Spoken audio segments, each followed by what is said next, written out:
일본의 대학자가 어느 날 나룻배를 타고 강을 건너게 되었지요. 강이 꽤나 넓기 때문에 배를 타는 시간이 길어지니까 무료해진 학자가 사공에게 말을 건넵니다. 사공 양반, 히랍의 철학자 플라톤을 아시오?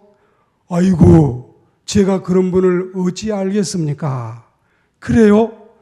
당신이 철학을 모른다니 인생의 절반을 잃어버렸어.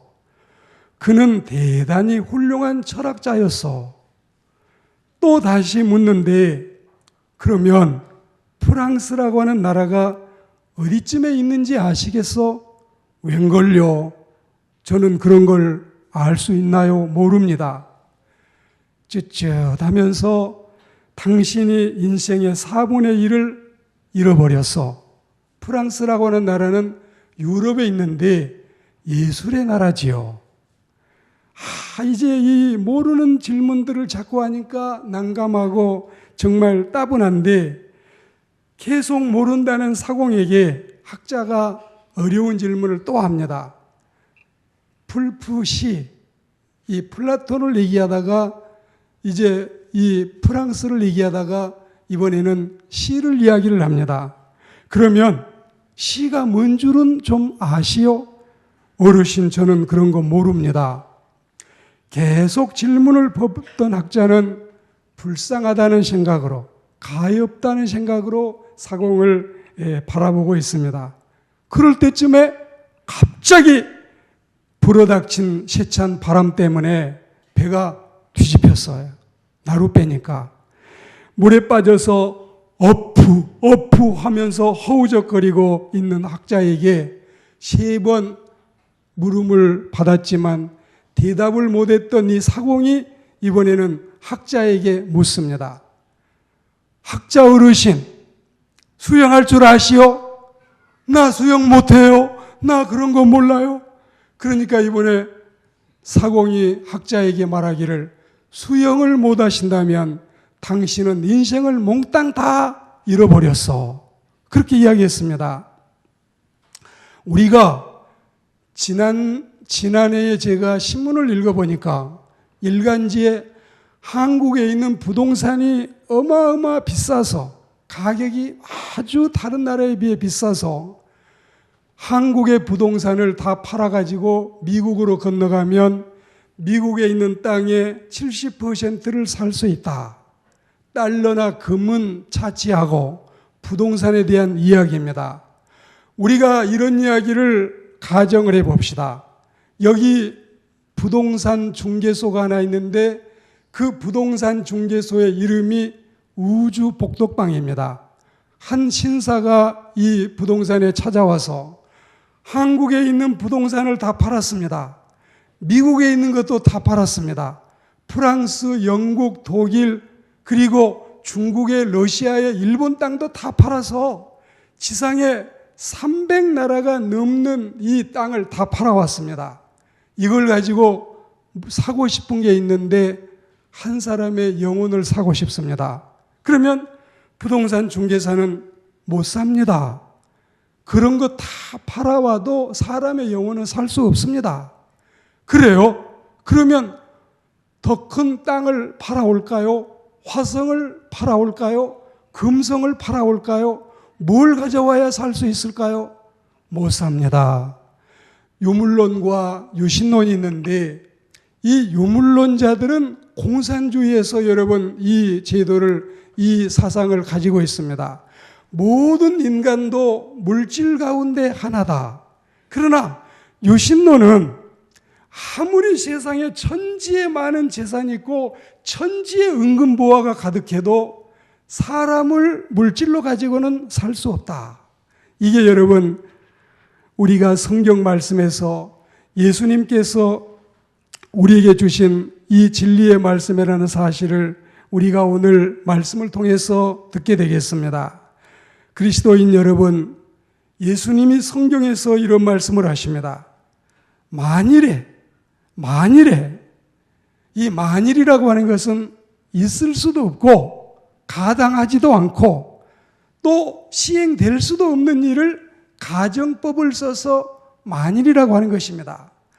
10,000칸 있으면 9,999칸은 가당하지도 않는데 그 중에 혹시 한 칸이라도 가능할 일이 있다면, 그래서 여러분 만일이라고 하는 단어를 쓰는데, 만일에 사람이 온 천하를 다 얻었다고 치자. 그렇더라도 자기 목숨을 잃어버린다면 그게 무슨 유익이 되겠느냐? 이게 오늘 주님의 말씀입니다. 천만금이 불여일신인데 사람이 무엇을 주고 제 목숨과 바꿀 것이 있겠느냐? 이 말씀은 격언조의 교훈으로 극히 짧고 단순하지만 가장 심오한 천상천하의 진리를 설파하고 있습니다. 부귀 공명이 뭐에 쓰겠어요?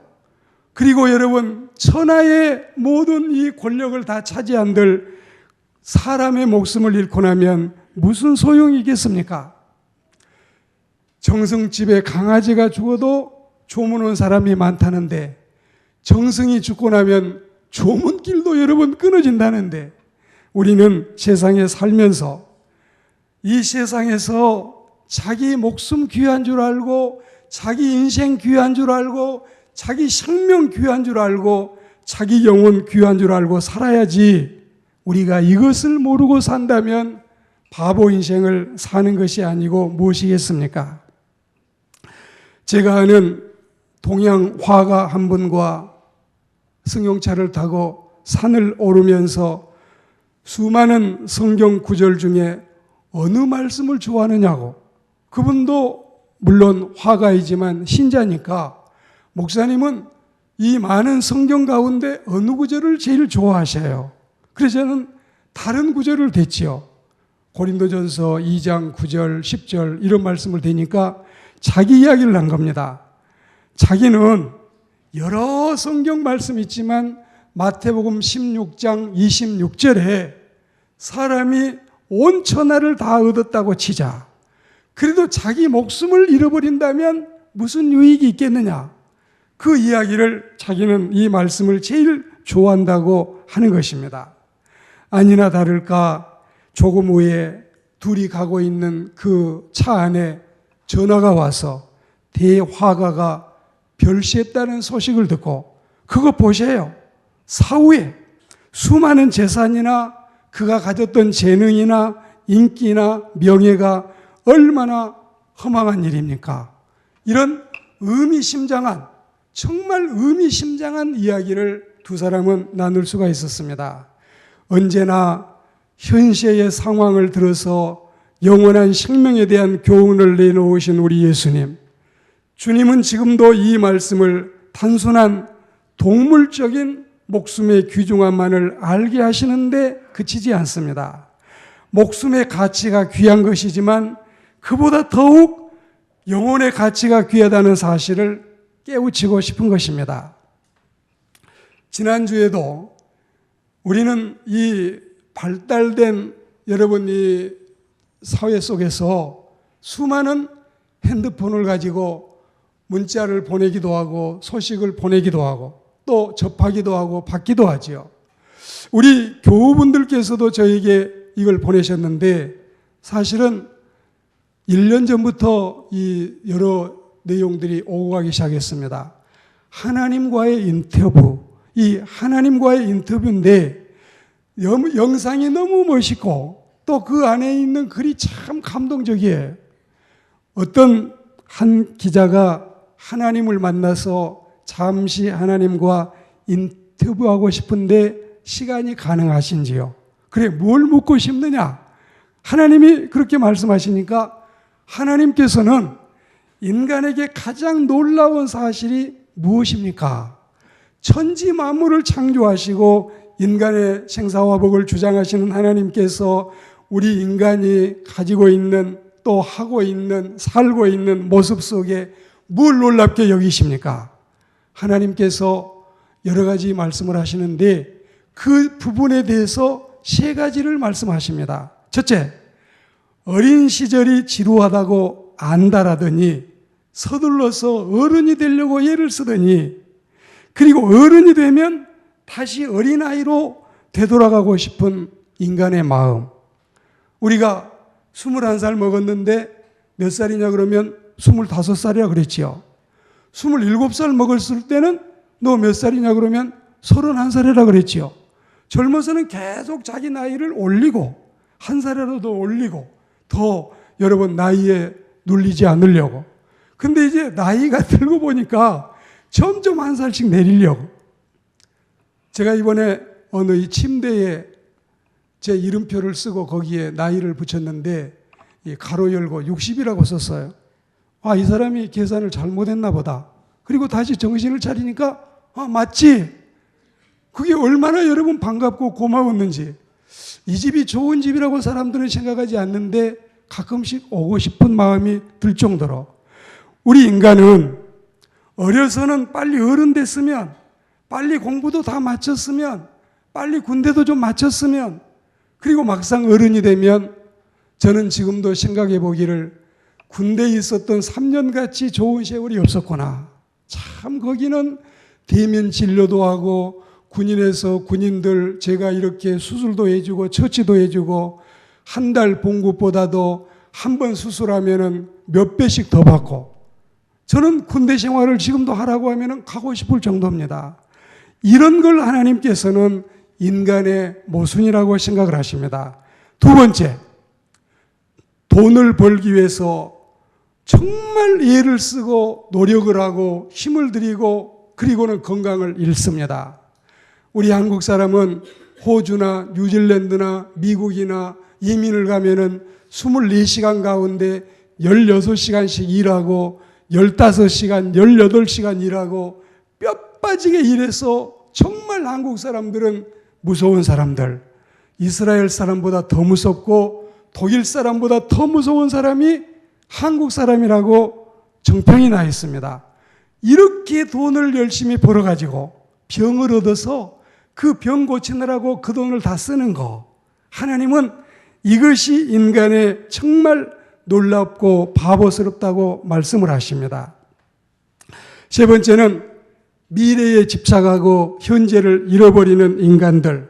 결국은 현재도 미래도 인간답게 제대로 살지 못하고 마침내는 하루도 못 살아본 존재처럼 허무하게 인생을 끝장내고 허무하게 죽음을 맞이하는 이렇게 하나님과의 인터뷰는 계속되고 있습니다.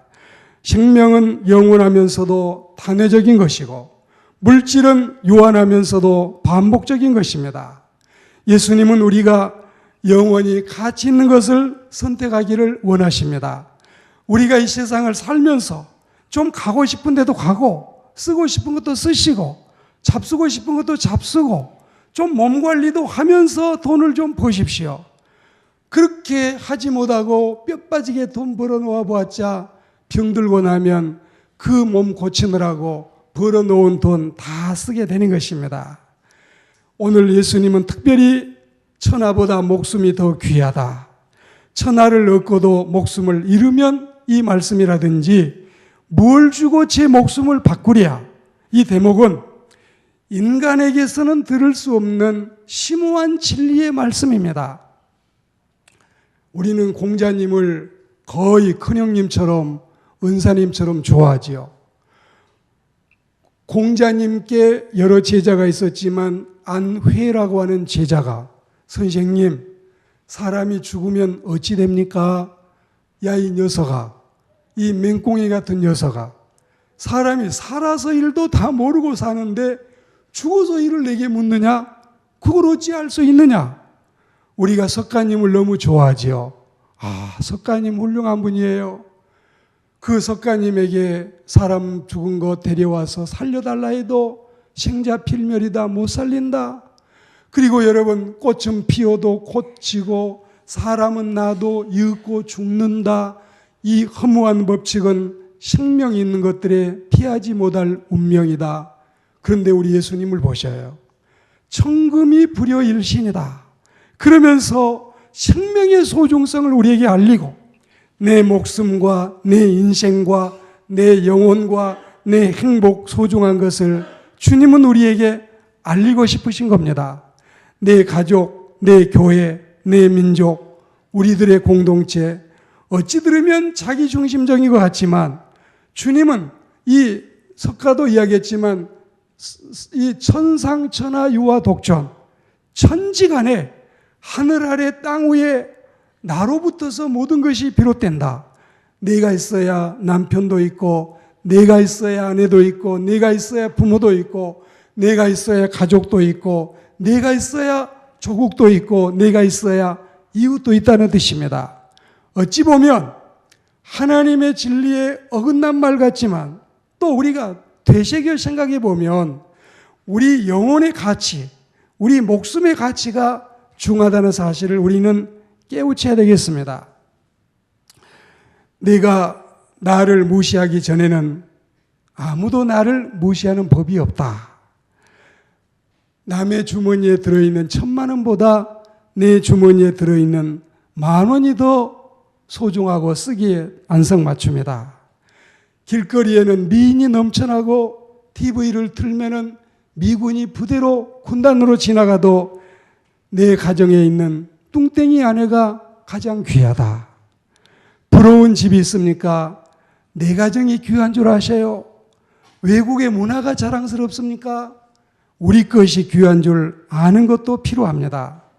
우리는 시를 쓸 때나 소설을 읽을 때나 영화를 볼 때나 마로니에 공원이니 아네모네니 이런 말을 들으면 아주 우아하고 럭셔리하고 고상하고 이렇게 생각하는데 할미꽃이나 밤골 이야기는 촌스러워 보이고 허술해 보이지요. 마로니에 공원도 아네모네도 따지고 보면 다 거기서 거기고 우리 그 귀한 줄 알아야 되겠어요. 세상 어디에나 우선할 것, 귀한 것은 존재합니다.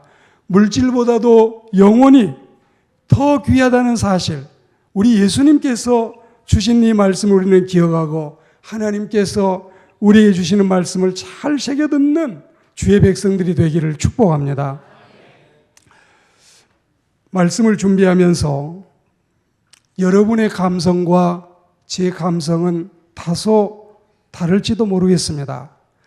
한 주간 내내 각박한 세상에 사시다가 주일날 와서 설교를 들으시려면 귀에 잘 들어가지도 않고 좋은 경우도 있을 수가 있겠지요. 그러나 저는 설교자이기도 하지만 감수성이 예민한 한 사람의 작가이기도 하기 때문에 이런 이야기를 들으면서 많은 이 감동을 느끼고 눈물을 흘렸습니다. 우리나라보다도 미국이 신앙 국가이고 또 우리나라에서는 없는 간증이 미국에서는 많이 나타나기 때문에 강단에서는 부끄럽지만 자기 간증이 아닐 때는 미국 간증을 많이 가져다가 사용하기도 합니다. 미국 미조리 주의 어느 시골 마을에 작은 미용실이 하나 있었습니다. 그런데 미용사가 작은 시골 마을의 미용사인데 그날따라 손님이 많이 오시는 거예요. 계속 꾸역꾸역 손님이 오시는 거예요. 그런데 손님이 하나같이 오셔가지고 내 머리 빡빡 삭발을 해주셔요. 한 50명 정도 손님이 오시는데 한결같이 머리를 깎아달라는 거예요. 그리고 이 교회 사실 나중에 들어보니까 이 50명이 전부 한 교회 신자들이다. 그래서 미용사는 당연히 광신도 집단이구나, 혹은 이단이구나, 삭발교인가 이런 생각을 하고 있는데 알고 보니까 다음과 같은 사연이 있었습니다. 교회 모든 신자로부터서 많은 사랑을 받던 한 소녀가 있었는데 이 소녀가 여중생입니다. 이 여중생에게 암이 들어와가지고 꽉 물었어요. 그래가지고 견디지를 못하고 병원에 가서 의사에게 수술을 받고 항암 치료를 했습니다. 소녀가 교회에 나오지 않자 목사와 교인 몇 명이 신방을 갔습니다.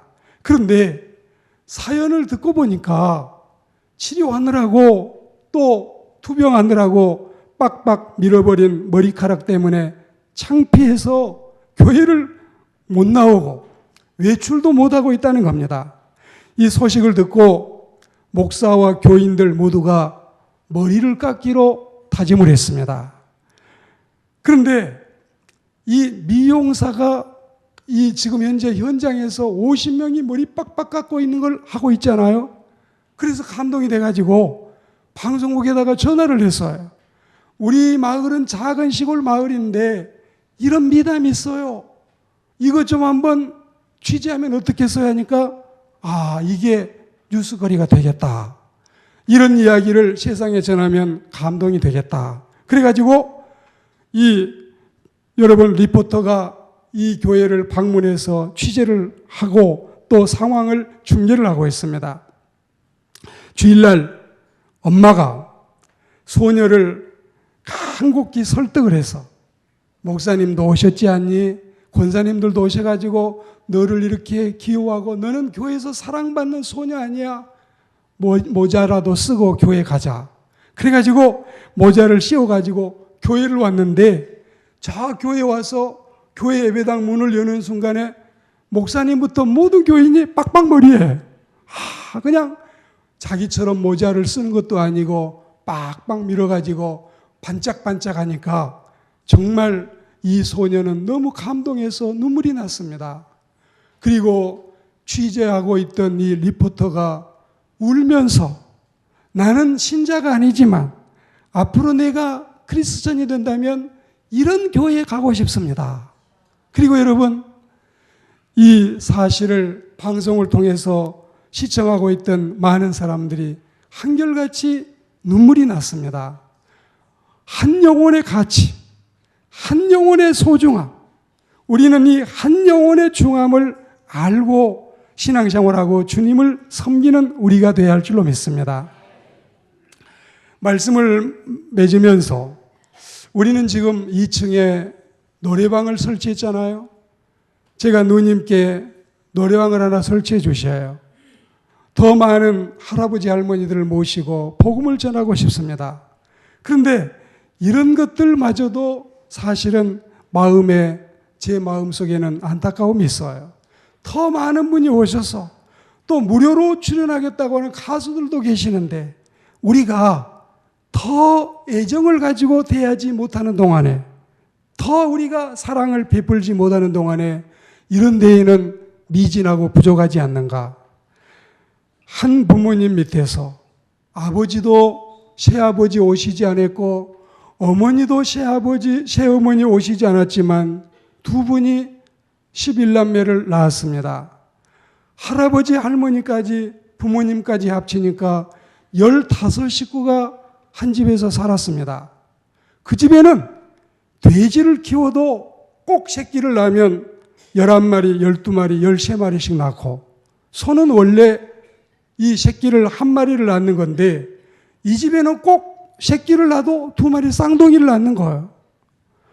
어느 해는 이 마당에다가 작은 무덤같이 흙을 갖다가 파가지고 거기다가 울타리를 쳐놓고 토끼 2마리를 집어넣는데 이 토끼 2마리가 여기저기 구멍을 뚫고 지네들이 살더니 한참 있으니까 새끼들하고 20마리가 나왔어요. 그리고 더 오래 있으니까 이제 이 2마리 넣은 토끼가 50마리가 됐어요. 여러분, 우리는 꿈에도 소원이 재생산, 유난히 번식률이 강한 이 시골집, 식구가 적은 것도 아닌데 15명이 살지만 행랑채에는 이북에서 전쟁 때 피난 온 나씨 가족이 더불어 살고 있습니다. 그때 당시는 무면허 의사인 신종수 씨라고 하는 사람도 또 방을 하나 얻어서 한 집에 살고 있습니다. 방앗간 하는 탓에 마을 사람들은 끊임없이 들락날락하고 바다에서 고기를 잡아오면 고기를 파는 것이 아니라 가족이 먹고 나머지를 이웃과 나눕니다.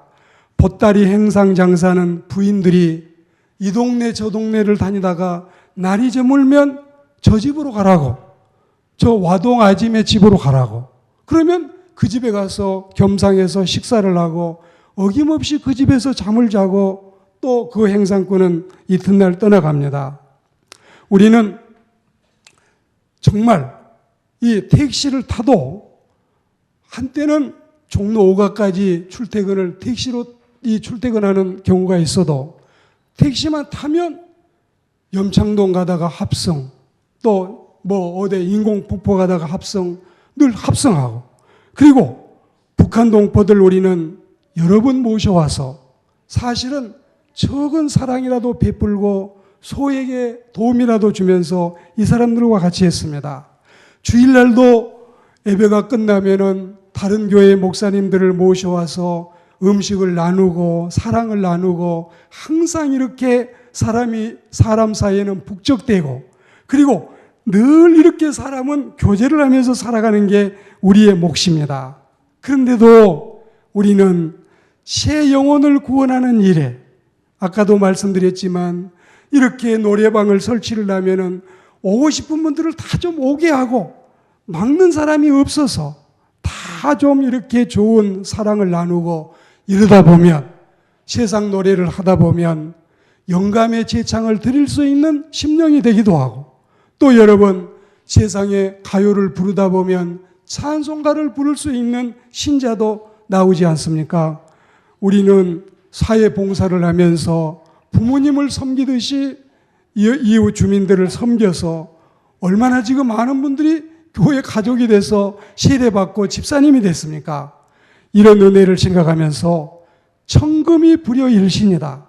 우리는 한 영혼을 정말 소중하게 여기는, 그리고 영혼을 구원하는 일을 위해서는 우리가 물질도 투자하고, 우리가 양보도 하고, 배려도 하고, 한 영혼이라도 더 구원해내서 이 미국의 감동적인 교회처럼 우리가 어떤 사람을 위해서는 신자들 모두가 머리를 빡빡 깎는 한이 있어도 한 영혼을 구원하는 일을 귀하게 여기는 아름다운 교회가 되시기를 주의 이름으로 축복합니다.